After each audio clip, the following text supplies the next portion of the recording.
মা খালেদা জিয়ার জানাজা ও দাফনের সহযোগিতার জন্য দায়িত্ব পালনরত সবাইকে নিজের ও পরিবারের পক্ষ থেকে ধন্যবাদ জানিয়েছেন বিএনপির ভারপ্রাপ্ত চেয়ারম্যান তারেক রহমান।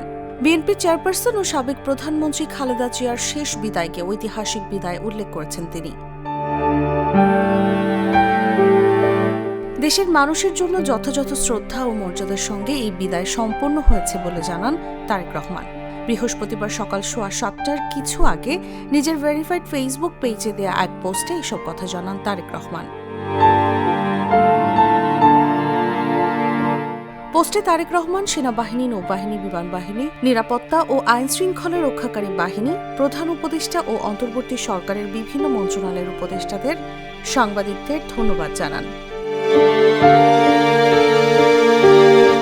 প্রধান উপদেষ্টা অধ্যাপক মোহাম্মদ ইউনূস এবং মন্ত্রিসভার সকল সদস্যদের ধন্যবাদ জানিয়ে তারেক রহমান লিখেন, জাতীয় শোকের এই কঠিন সময়ে তারা ব্যক্তিগতভাবে উপস্থিত থেকে প্রতিটি মুহূর্তে শান্তি ও যত্ন বজায় রাখতে সাহায্য করেছেন, যা তাদের পরিবারের জন্য অমূল্য সমর্থন হিসেবে অনুভূত হয়েছে।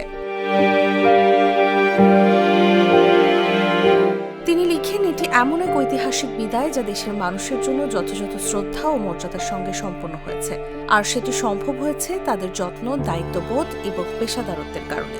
তাদের সবাইকে অন্তরের গভীর থেকে ধন্যবাদ।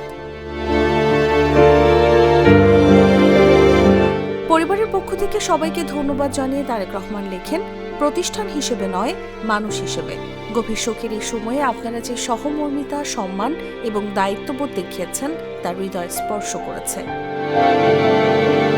নিউজ ডেস্ক, জাগো নিউজ।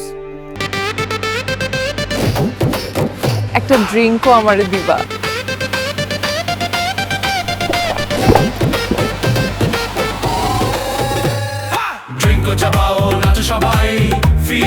ড্রিঙ্কো হাতে তোমার বিয়ের, হলুদের অথবা রিসেপশনের নাচের ভিডিও #ড্রিঙ্কো দিয়ে শেয়ার করে জিতে নিতে পারো সিঙ্গাপুর হানিমুন ট্রিপ।